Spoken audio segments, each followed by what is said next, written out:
want to say good morning to everybody and welcome you to the Pomperaug Valley Garden Club. We are delighted to have our guest speaker with us today to talk about the garden design pyramid, levels of importance for establishing a beautiful landscape. Professor Tuccio holds degrees in landscape architecture from both Cornell and Harvard universities and is a professor at the Naugatuck Valley Community College, as well as the owner of draftscapes.com. Please hold your questions to the end and we will have a question answer period, or you can write them in the chat room. And now I'd like to introduce Professor Chris Tuccio. As Rosemary had pointed out, my degree is in landscape design and landscape architecture. I have a background in horticulture as well, and I teach at the college in both a horticultural science as well as landscape setting or classes. And so the garden design pyramid is really something that I've developed over the past, I would say, 8 years of teaching. I've been at the college almost 12 years, and it developed out of necessity. And I think it's something that is really interesting for gardeners or horticulturalists to get their hands around or to think about, because it's very different probably than a lot of the lectures that you're used to, or something that you might talk about in a garden club, but it is integral in the way that we design or think about gardens. So how did this actually come about? How did the design pyramid come about? Let's see if I could have a pen highlighter. So perfect. So basically, I was teaching one day in Tech Hall, a design class, and it was Tech Hall has a series of floors, and it's a very elongated building.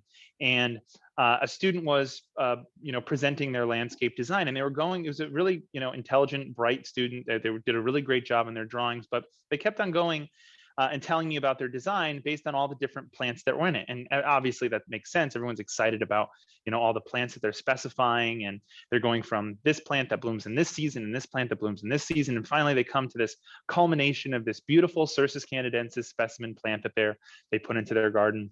And I just stopped them at that moment and I said, well, why is that Cercis canadensis that you put in as your specimen plant, why is it there? Why would your design change anyway if I moved it to another location, or if I moved it there? What would be different if you did that? And they really didn't understand the question. What they asked is, well, where else would it be? And I pointed at that time, because again, we were in Tech Hall in a lab room. I pointed to the door, and that door had a beautiful stainless steel Corbin Russwin lock on it. And it's a brand new building. It was like the second year it was built. And I said, okay, well, let me ask you this question. Why is that lock and that door knob in that location on that door? Why is it there? And again, she gave the same response as most anyone would. Well, where else would it be? And I realized that this was a teaching moment for me, because what I told her is that the shape of Tech Hall was the footprint of the building was because the college itself was developed on a wetland and construction aggregate site. And so it could only fit a footprint of a very long rectilinear building. And because of a wetland issue and a soil bearing capacity issue, it had to take a little jog to the west when it went south.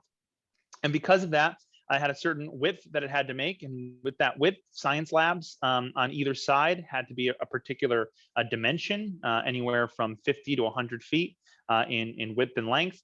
And because the egress and access were a huge issue, the central staircase was placed in the center of the building, and hallways down each main line. And then from there, you have classrooms on each side. And because we were in a classroom right next to the stairwell, the door of that classroom was placed directly near that stairwell. And because we wanted the door to open inward, because of lockdown procedures, we didn't want the door opening outward for a variety of security reasons. The door handle had to be placed on the right-hand side. And because most individuals are about 5 feet 5 inches tall for the average height, the gripping handle is at a particular height when you're reaching it. And so that is exactly why that door handle is in that location on that door. And so it was kind of an aha moment to her, because she didn't realize that the door handle wasn't just placed there because it was just a nice place to place the door handle.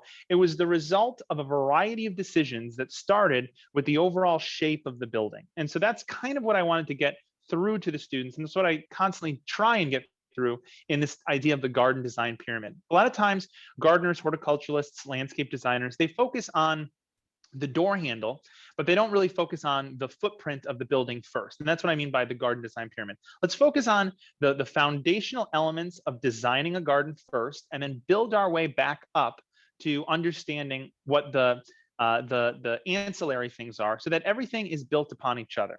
And so I developed this garden design pyramid. It's been a teaching strategy for me for quite a long time. And so it's a hierarchy of importance when you're designing a garden. And it starts with the bottom, sort of the concrete foundation of just shape and form, or defining a particular organizational strategy to your garden. And then it slowly builds up to scale and proportion, balance and harmony, contrast and emphasis, color and texture, and artistry and symbolism.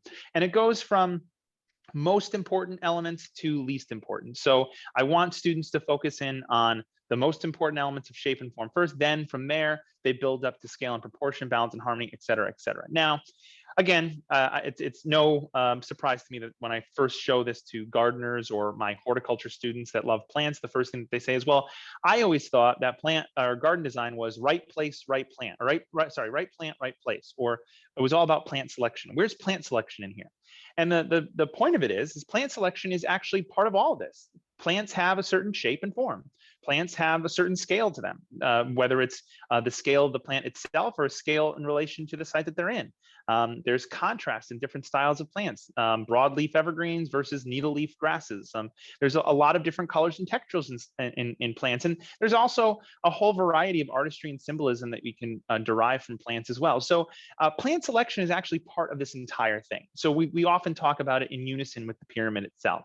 But when we're talking about garden design generally, I typically like to focus in on thinking the broad strokes of shape and form and then building up from there. So I decided for this talk, really, what would I provide to you guys? Would I be able to go through every single thing? Because again, this garden design pyramid, it's a 15-week course that we go over, and we try and do quite a lot of detail on a lot of it. So I thought what I would do is I would take 3 of the key elements of the pyramid and go into a little more detail as to what those elements are, and give you some examples of those 3. And then if there's questions on any of the other ones, and I'll try and talk a little bit about the other ones as well as we go, because pictures reference a number of different things. But I figured we'll start with shape and form, because that's sort of the ground that we work on. And then we'll talk about scale and proportion as well. And then we'll also talk a little bit about the upper echelons of color and texture. So shape and form. I often ask individuals to close their eyes for this, but usually it's better if it's in person. So I'll just kind of do this through sort of the digital technology.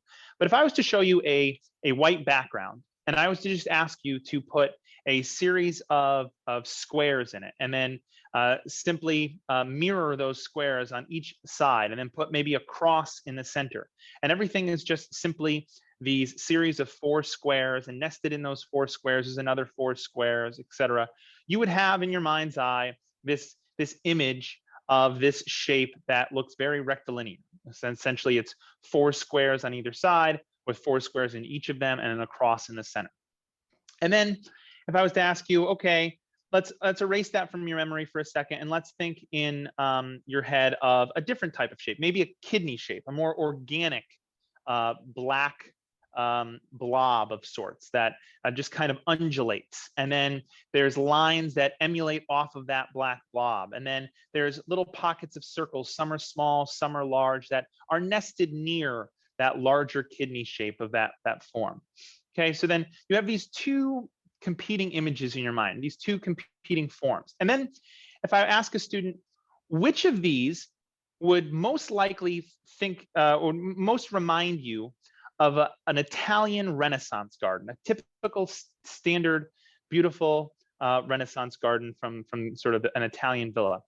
90% of the students are often going to just automatically go to the first image, the one on the left, the rectilinear one. And then if I was to ask, okay, well, which one of these images or forms or shapes would provide you this idea of a Japanese style garden, more of a contemplative space, a Zen garden style to be? And most often, more often than not, students would say that it was the image on the right that most often thinks of or reminds them of a Japanese style garden. And the power of this is because our experiences, our subconscious, because we've been out in the world and we've walked into different environments before, we've gone into places, we kind of have this idea where we can relate subconsciously shapes and forms with three-dimensional space. So all you're actually seeing, if we think about it, is just shapes on a white background. But subconsciously, your mind is already converting this into some sort of three-dimensional space that it can inhabit. And so when we look at these styles of gardens, when you're in them, you automatically are intuitively thinking of the shape of the garden itself. So the Villa Castello in Florence, Italy, it's very a common style of this type of rectilinear Italian garden. And it replicates that same image that we saw previously of these nested squares or rectilinear elements nested in each other. There's a circle in there or whatnot, but it's very geometric and symmetrical. Versus something like the Huntington Library Japanese gardens in California, where it's much more amorphous, much more natural. It's competing elements that look as if it's in from sort of a countryside outside of Kyoto. There's a variety of different things that are part of this composition that are not rectilinear. They're amorphous and very similar to the shape that we look at. And so the shape of these gardens would, the question that I posit often to students is, would the Italian garden still be an Italian garden in the romantic sense of it if it didn't have that same shape? And would this Japanese garden, would that be the same kind of Japanese garden if it didn't have the same shape and form? And so we often have to think first of the organizational composition of our gardens, and then we could start filling them in with other elements. Now, what do I say when I mean form? Well, form is just simply the organizational strategy that creates sort of a unification of the elements of a site. So often what gardener designers or landscape designers will do is they'll either, for their own yards or for yards of a client, they'll say, okay, well, what do I want? I want an outdoor kitchen. I want a patio. I want an herb garden. I want some sort of areas for bedding plants, et cetera. And what they'll do is they'll do what you see on the left. They'll just simply put all these elements in the landscape at some random location, and they'll try and unify it somehow. Versus thinking on, as if it's the image on the right, thinking of how can I create one thing, one element, or one uniform composition that actually has all these different constituent parts to it. Perhaps the patio opens up into the herb garden, and perhaps the outdoor kitchen is actually the barrier of something else that I'm adding into my landscape. So how do I create one formal composition with all the constituent elements to succeed versus something where I'm just littering everything around? Now, again, I typically teach to individuals that are trying to become professional landscape designers. So what I also have to tell them is, with design, whether it's landscape design, architectural design, graphic design, any type of floral design, there's no really right or wrong answer. Everything's subjective. So if you have a client that really likes something like the image on the left, where there's really no unifying organizational strategy, but that's what they want, again, that's kind of what you have to give them. But typically, if we think about this from a design standpoint, we want to try and provide as much form as possible. I also noted on the bottom here a useful book of thinking about this type of strategy of design. It's called Foundations of Landscape Architecture by Norman K. Booth. Again, it's more for those that are going into the landscape architecture or landscape design field, but it's something that I think a lot of readers can get a lot of value out of. And so when we use these terms, shape and form, typically when you're thinking about them, shape is sort of just the silhouette element that is on the ground plane. Typically, the shape of a driveway is some sort of long channel or square or rectangle. The shape of a gazebo is octagonal. The shape of a tree is typically in plan view, something circular. Whereas the form is the three-dimensional aspect of it. So how does that actually operate in space? So you could see on the image here, the shape of this arch, of this walkway, is curvilinear, but the form changes. The form changes from something that's a pattern on the ground plane to some sort of hedge that's barricading this little outdoor space that you have here. So shape and form are not identical, but they work sort of side by side in creating a composition for landscapes. So what are some ways that you can actually include this in your landscapes in a meaningful way? So there's a couple ways that you can do this. The first is this juxtaposition of forms. So here, this is a a small office park garden. It's a Japanese garden it was done by SWA, which is Sasaki Walker and Partners. They're based out of California. They do a lot of really interesting work, and it's just a little small Japanese garden. And the forms here that I typically try and indicate to students are these opposing forms of this large sculptural stone and this ornamental tree that you see here. Okay, and they're bisected by this stream, this created little stream that goes under this bridge from the foreground to the background. And the idea there is this contrast of elements. Now, contrast, again, is a little higher up on our list, but it's already baked into the form that we have this inner channel and these two competing parts to it on either side. And so you can get a lot of value out of a landscape, whether it's a ornamental garden or even just a small patio, by putting these two different types of competing elements opposed to each other on either side. Now, one might want to be more dominant or larger. One might want to be a little smaller. That's a good way of going about thinking about how to include form or shape in your landscape. Another really great idea of how you can include form or the value of really unique, interesting shapes and forms in a landscape is from the Theolin Partnership. So I'm not sure if everyone knows Grace Farms in Wilton. It's a Pritzker Prize winning building. It's kind of this beautiful pavilion that steps down gradually into a landscape. And it's a gorgeous sort of serpentine architecture. And the landscape around it has all these feathered grasses and natural prairies around it. And it's open to the public. You can go. And that was designed, the landscape was designed by this landscape design group called the Theolin Partnership. And they also did this image that you see here. This is the Federal Building Plaza in Cleveland, Ohio. And the reason I show this is because when you look at an image like this, there's such a vibrancy to it. There's a lot of different activity. There's a lot of color. There's a lot of light. There's a lot of different textures, but there's absolutely no one in the actual landscape itself. There's actually no activity happening. All the activity that we're getting, or this, the amount of interest that we can obtain from this kind of image, is just coming from the shapes and the forms of the intersecting elements. And that's kind of what I referenced a little earlier. You see that these seating walls are not just seating walls on the bottom, they're also retaining walls that hold plant material.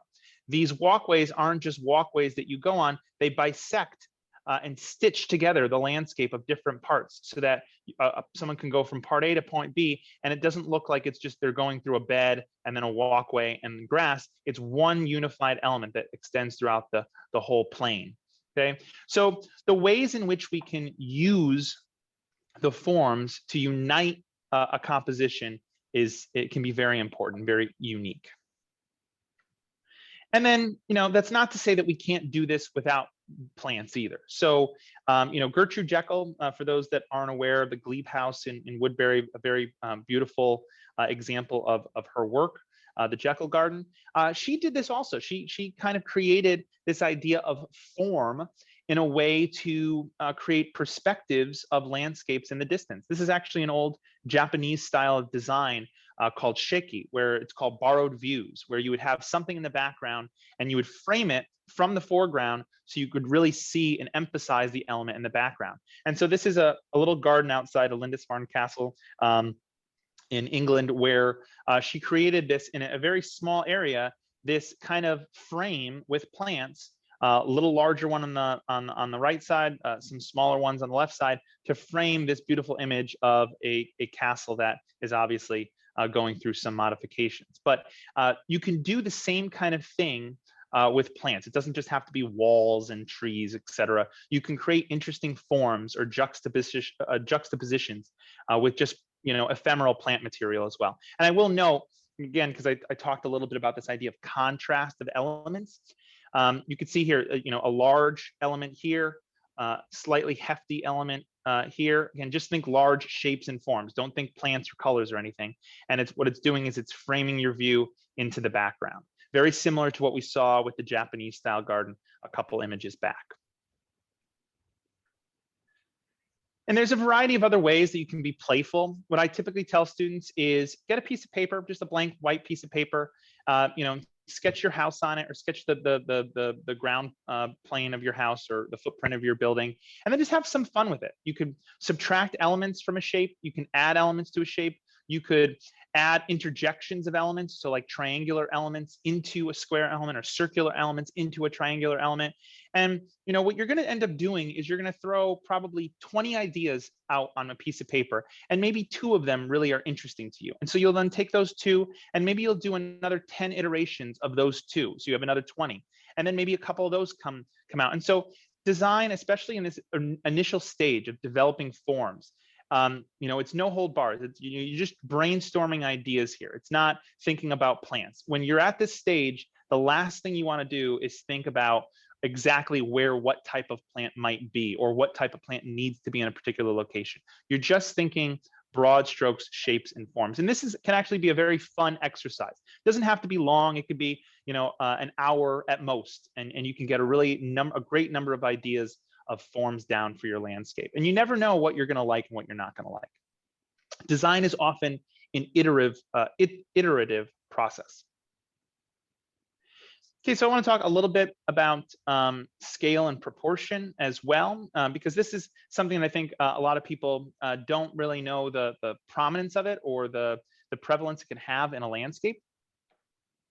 So when we talk about scale and form, it's nothing new. We have the ideas of hierarchy and proportion with us all the time. So, when we look at Da Vinci's Vitruvian Man, which is the image on the left, it was a study on this idea of the human scale, of the human proportion, how an individual's anatomy relates to his circumference of influence, and how a person can actually move about a space.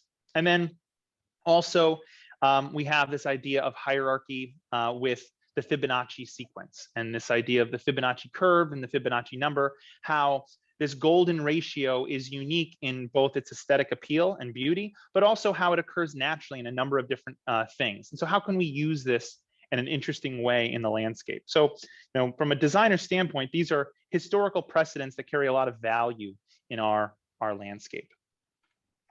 So when I talk about scale with landscape designers or gardeners or garden designers, there's 3 different types of scales that we have to think of. The first is the easiest, and we're not going to spend much time on it at all. And it's called the engineered scale. Essentially, it's the scale at which you need to operate or function the things that need to happen in your landscape. So if I need a regulation soccer field in this area on this property, then I need to know how large regulation size soccer field is, and I need to put it into my landscape. If I'm going to be putting a parking or a driveway for truck deliveries, I'm going to need to know the actual engineered turning scale of that truck so it can go into the loading dock correctly. So these are things that don't really require a lot of design. They're just things that are typically given to us, and we try and integrate them to the landscape. So from a home gardener standpoint, perhaps you want to grow a certain amount of vegetables. You map out, okay, I want to have 10 tomato plants spaced 1 foot apart. So I'm going to need X number of feet in order to accomplish that goal. It's an engineered scale. It's really not that difficult to understand. The difference of those types of the difference in scales, though, that I do want to look at are the ideas of the perceived scale and the human scale. And we'll look at the perceived scale first. And I like to tell this story from when I was a student, the idea of a perceived scale. Sometimes I do this exercise depending on the weather with my students as well. But I went to school in a landscape design studio, was where our classes were. Very large room, probably like cafeteria size. Very, very large space with all the studio desks in it, but it had a lot of stuff in it: studio desks, lighting, furniture, some models of students, etc. And so one day our professor came to us, and she said, what I want you guys to do is start at one end of the room against the wall, and simply walk from one end of the room all the way to the other, and just count your steps. And I want you to do that 3 times. So go back, forth, back, forth, back, forth, and then however long it took you, however many steps it took you to get from one to the other, I want you to take that average of those 3 times and write it down. So we did so. And we all did it, and we wrote down the average, and that was it. That was all we did. We just simply paced out the room. Then she took us outside into a large quad.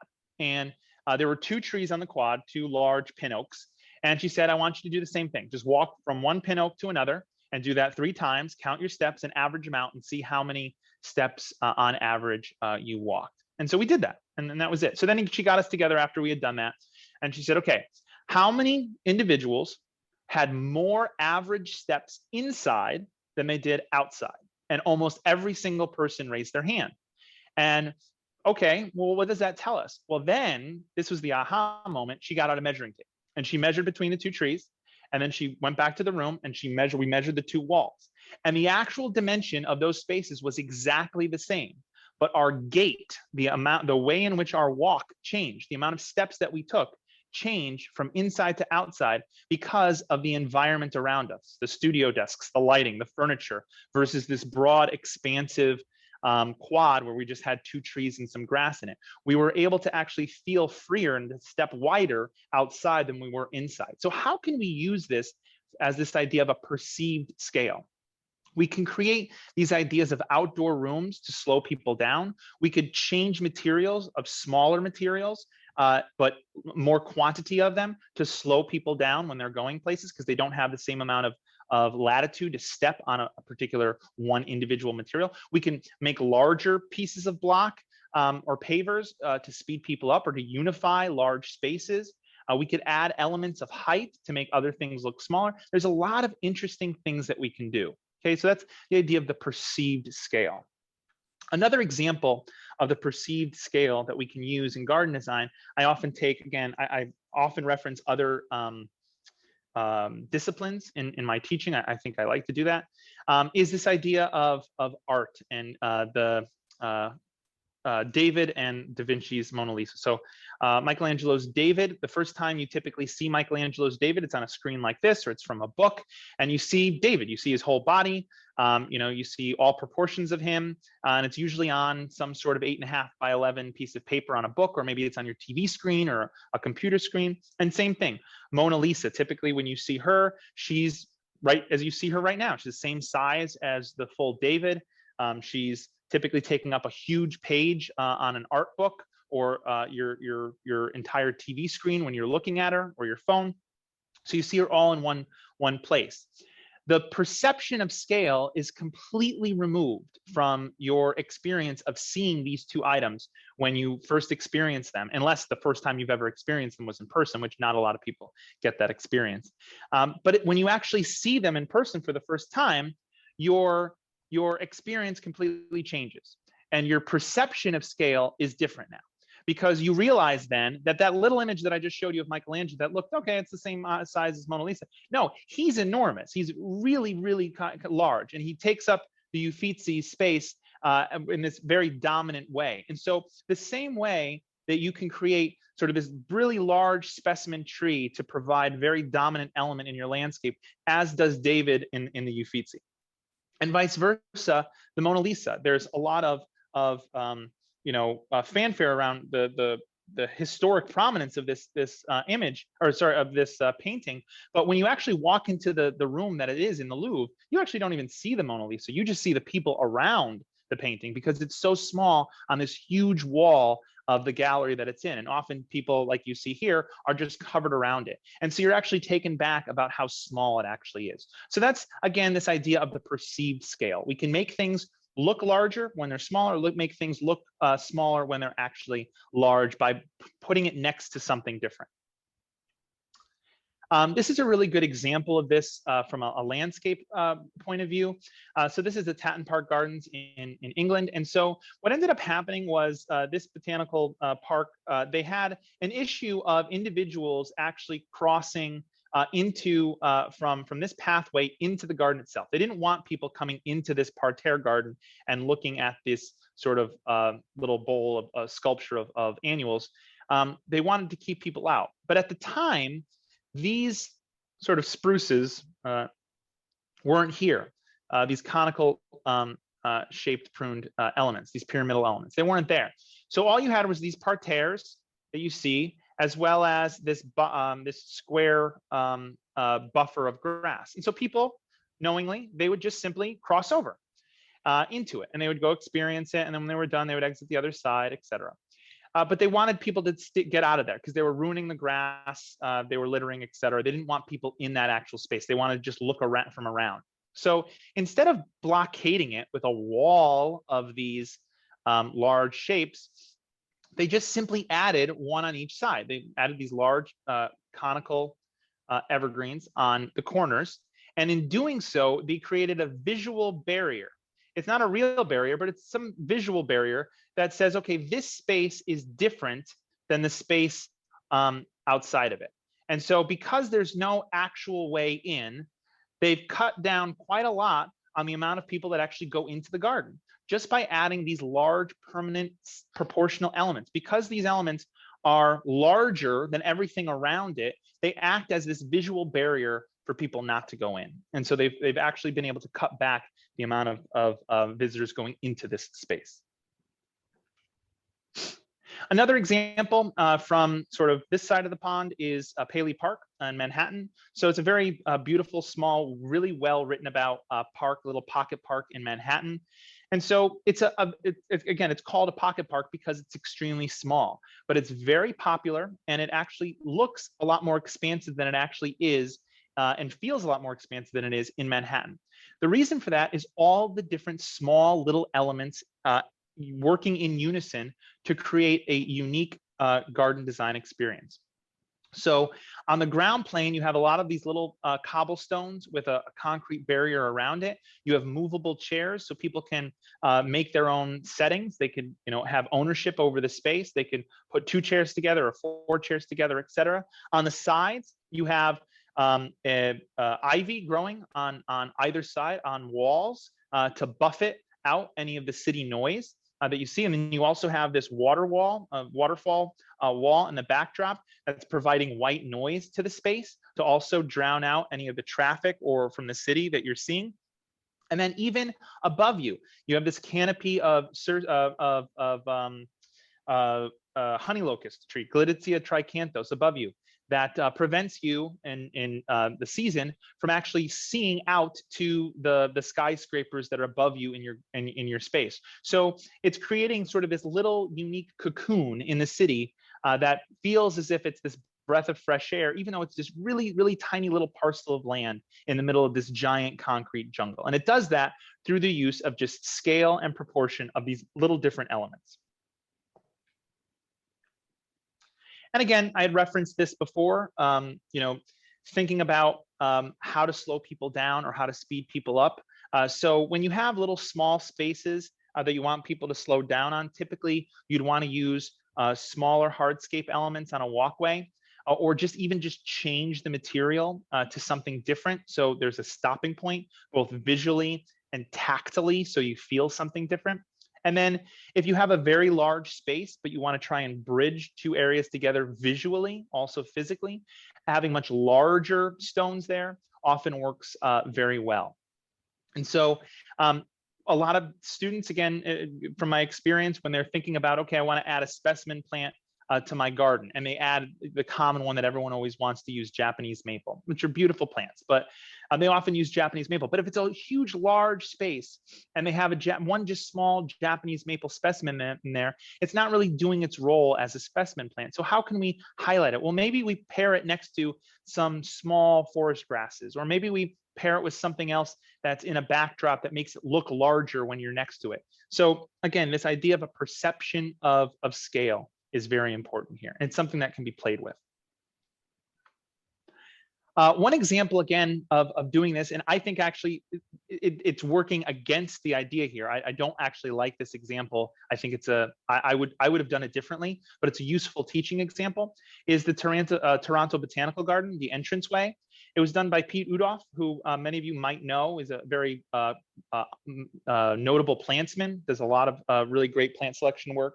And he's very well known for his robust kind of prairie meadow gardens that all unbloom at one time. They look magnificent. And so the entrance to the Botanical Garden of Toronto, it's this entryway. It's supposed to be this very formal, prominent entryway that people can experience the Toronto Botanical Garden with. And he planted it with, this mix of Russian sage, echinacea, eupatorium, and all this different height that really dwarfs the visitor when you're walking against it.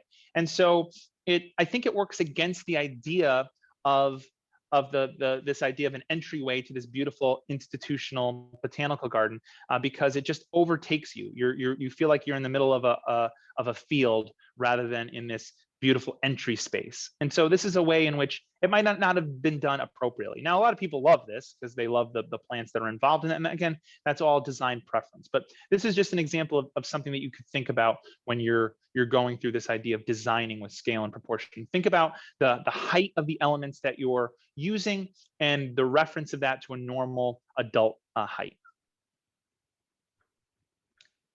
Okay, I want to talk a little bit about color and texture as well. So typically when we think about colors, we use a standard color wheel. There's the primary, secondary, and tertiary colors. And there's a lot of different ways in which we can juxtapose different types of color strategies in a landscape. The first one that I'll say that I think is the most successful to gardeners and designers is this idea of warm and cool colors. Don't think specifically of a particular individual color like yellow or purple or blue, but just think, are they warmer colors or blue colors? Your warmer colors are going to be your yellows, your reds, your pinks, your oranges. Your cooler colors are going to be your greens, blues, and purples. And if we just use that, you can create juxtapositions of warm and cool that are very pleasant and inviting in a landscape. And again, all this happens after you have the idea of form and shape and scale, etc.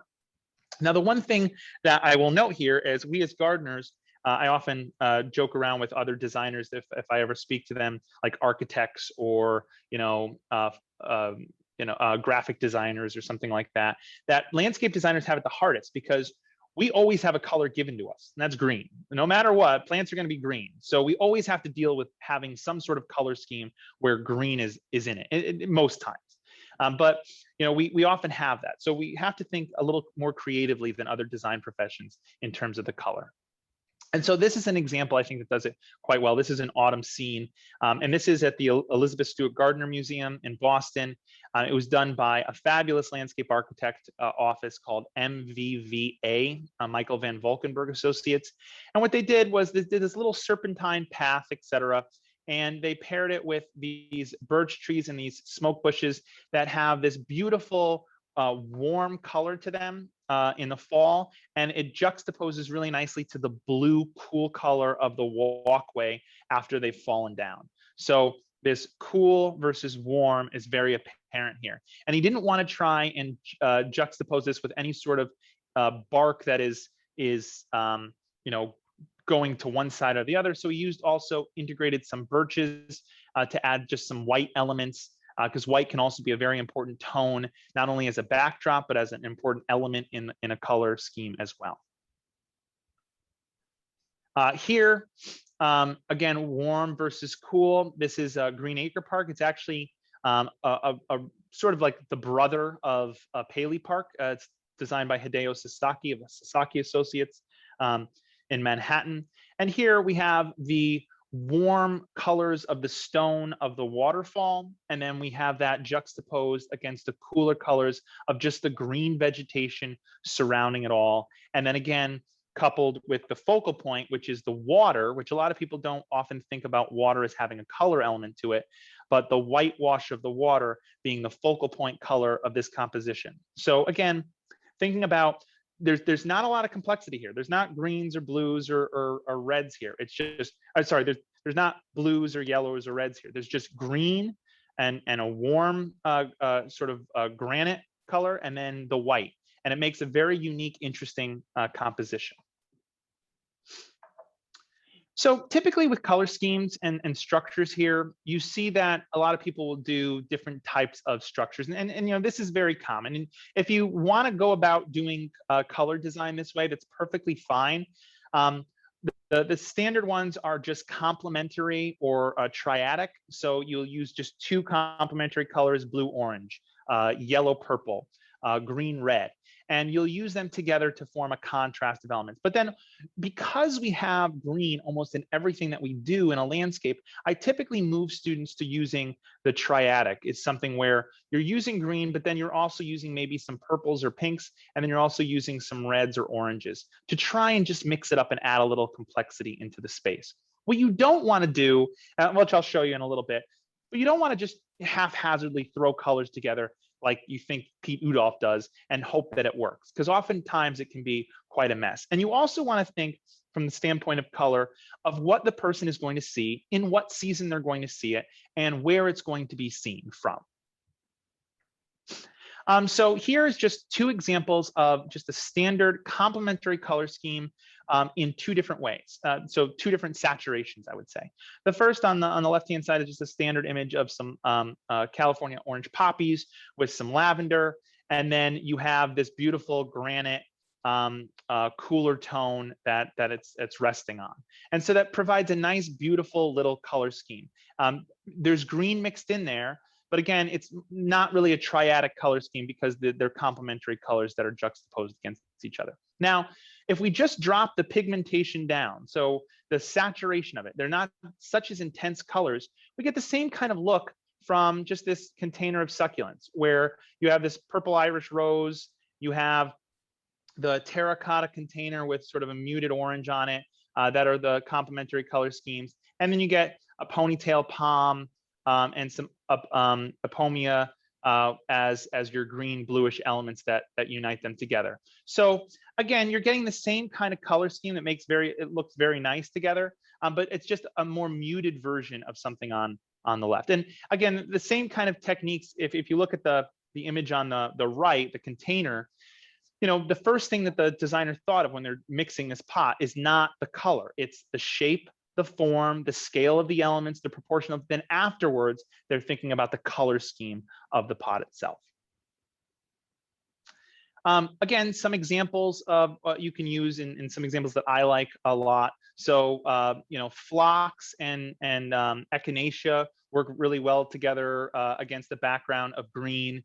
You can actually interchange that with some Rudbeckia or black-eyed Susans if you want, rather than a white element, more of a yellow element. Again, standard triadic color schemes. And what's beautiful about these, and what I often tell students to think about, is just also think about the way that color changes over time. So you'll see that in a lot of these images, I've showed you kind of purple coneflower. And I did that for a reason, because you could see, even though it's the exact same plant, even in the images side by side here, they look slightly different in coloration, not only because of the colors that surrounding them, because of the lighting of the area. So you also have to think intelligently about how much sun is hitting a space, what time of day that sun's hitting it, because it can either bright light can wash out some colors, and deep shade can really bring out a robust color value in some of your plants. So you have to think a little bit intelligently about that as well. And again, a lot of this is trial and error. Don't be afraid to go to your garden centers or your nurseries, take things, move them around, put things together. They might have design professionals there that want to help you out as well. But it is a lot of trial and error. You're not going to get it right the whole time, but that's why we do this. That's the beauty of gardening, to take stuff out, replant it, buy more plants, and then look at your bank account and cry. But that's the idea of behind it all. Now, what do you not want to do? This is something that I think is what you'd want to shy away from. And the idea here is that there's no scheme, there's no organizational strategy for this design. So what I mean by that is there's no real, I don't know where my eye is supposed to look. I don't know where the main color component is of the landscape. It's a mishmash of colors. And not only that, the one area that you're supposed to sit, okay, if I have my little person here, I'm looking in this direction away from all the color that's behind me. So that's not really a smart setup either. So think intelligently about certain elements of color, where they're going to be, and how someone would look at them. Now, again, from a landscape designer professional standpoint, if your client likes this, they want this, they've come to you and said, can you do this? Yeah, sure, of course, you'll give it to them. But from a design standpoint, I would say you'd want to tone it back, think more intelligently about a certain color scheme, and then integrate that into this composition rather than just all sorts of pops of color. Okay, and then texture works the same way. We can have a variety of different textures in a landscape depending on the materials that we're using. And the same kind of thing is true here. You want to just merge complementary textures together. So I really like the look of slate or some sort of gray stone and a nice wood warm tone, or a broadleaf sort of evergreen versus a needle leaf grass, something like that. Also, water itself, if you learn anything from Japanese garden design, it's that water can take on a whole number of different elements. It can be very placid and contemplative, like glass, or it can be very vivacious, like a waterfall with a lot of white water on it, and provide a lot of texture. So there's a lot there that can be thought of. An example here, Michael Van Valkenburg Associates, I think, did a really good job of textural design here. So there's a couple complementary schemes working out here. On the ground plane, you have the nice, cool, matted moss on the bottom, and then you have juxtaposed against it this rocky little aggregate of gravel, and it's linked with these planks of wood that, when they're wet, just have this nice sheen to them. So on the ground plane, there's that one style of texture that's competing against each other. They have these dual elements. But then what a lot of people don't notice is the juxtaposition of elements in the perspective view as well, where you get this awesome, gnarly looking river birch bark here, and you're pairing it against the nice sheen glass material of the office space itself, the courtyard itself, that's interlocking it. So there's the juxtaposition of the textures there, where you have this beautiful textured bark complementing the nice sheer sheen glass around it from a perspective view. You can actually create elements in your landscape that have textural differences based on the time of season. Again, in Teardrop Park, they installed in New York this wall that has a lot of fissures, and it's called the ice wall. And the reason for that is, in the winter, a lot of people don't really use that park as a playground, or they just walk by it. They wanted to have something interesting. So what they did was they had all these little fissures, and they did this intentionally to try and maximize the amount of icicles that would form on the wall after snowfall. And what happened is, you kind of see the sun coming in this direction. It was a bad day when this photo was taken, but when you get the icicles forming on the wall and you get it hitting the sunlight, it creates this really intricate pattern of lighting, almost like a chandelier, that this wall creates, only again in the wintertime, when a lot of people would only use this park just to visually look at. They wouldn't actually spend time here. So you can add these kind of elements that are very textural into your landscape, but they could take on a dual nature. In one season, they could be a retaining wall that's holding your plants, and the next season they could be something like this, where it's a sculptural element that is holding icicles and looking like a chandelier. Okay, so I threw a lot at you. I realized that I wanted to leave some time for questions. I will say, it was referenced by Rosemary beforehand that I do have a Draftscapes website that has just some videos, typically for landscape designers, on drawing skills and how to create a garden design plan, etc. And I do teach a lot at the campus on these kind of things. So I'd be happy to sort of answer anything from home garden design problems to larger landscape design inquiries, anything that you might have. Let me stop sharing so I could come back to it. Okay, so I don't see any questions at the moment, though I have one. I did post a link to Grace Farms, Awesome. but they do have a note that they are closed to the public until late in the summer of this year, 2021. So don't haul right over there because it's open. But it's a beautiful website, and I would urge people to go. If no one has a question, I just had a question about the High Line in New York that the club went to a couple of years ago, had a wonderful field trip down there. Do you have any thoughts about the design components of that project? Yeah, actually, not a colleague of mine, a classmate of mine when I was in college. He works now for Field Operations that did the competition winning entry for the High Line, and he got to work with Pete Udoff on some of the plant selection there. I mean, it's a gorgeous space. They had a lot of infrastructural elements that they had to deal with in doing that design. And I think it's really interesting the way that they tried to integrate sort of this interlocking of fingers of the plant material and the pavers and certain elements. It's a really beautiful space. And it has a history from the Promenade Plantée in France of being sort of an elevated railway.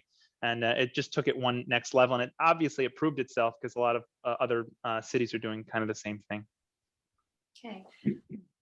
There's a question from Michelle McKinnon. Do you teach any continuing ed classes on design? I don't do any continuing ed. We just do our landscape design class at the college. And then I do kind of these garden talks.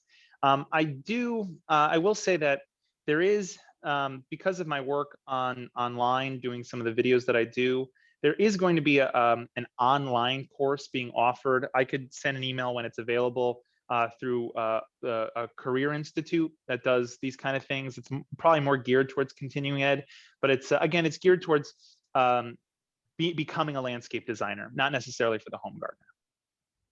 I have I'll be quick with this, Professor Tuccio. I have a Christmas holly, English holly, that has grown totally out of hand, many boughs in many places. Should I cut that back, cut it down? It's about 9 feet tall, but it's a big mess. Yeah, I would. That's what I thought you'd say. Yeah. Cut it down to how far? I don't know how large. I mean, I would keep it so it fits into the space that you need it. I don't know how large it is. It's rammed up against a deck that I'm refinishing. It's about 8 feet wide and 9 feet tall. It just looks like a big entwined mess. Yeah, so I would maybe cut it back to 6 feet at least. And Chris, how would you redesign the example you showed of the very colorful assortment of plants with the bench? How would you simplify the design besides limiting the number of colors? Yeah, that's a great question. Let me call it up and I could talk about it. Again, this would be my design. Oh, oops, I have to make sure that I share my screen. Let's see if I can do that real quick.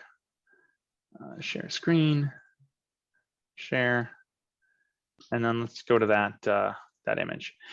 So the first thing is you'll see that everything again is there's no real logic to the shapes either. So again, thinking shape and form. One thing that I would do, there's not a lot of space here for people both to walk by and sit. It can get kind of tight. So maybe make this a larger paving element and then have the path extend off of that. Then from there, maybe having something off to the side that's a larger specimen plant, getting rid of a lot of this just frill. I said a lot of color, but it's also just a lot of mounded forms. There's not a lot of difference in forms. It's a mound, a mound, a mound, a mound. So adding some more of these kind of pyramidal elements, again, making juxtapositions, those kind of things. And then we finally get to this idea of color. Yeah, limiting it quite a lot. So maybe having the specimen plant be the main focal element of color, maybe a couple pieces of color in the back. You also want to see what this individual bench is looking at as well. So those are the kind of things that I would probably think about when I'm redesigning that. Not really a question, but a comment. I was a garden docent for the Gertrude Jekyll garden, and she had some interesting ideas on what goes into a garden, and which you brought out many of those elements. I could share a few if you want.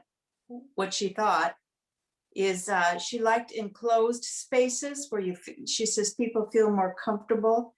And the seating that you just brought up, she liked to have the seats where you could see a vista, but have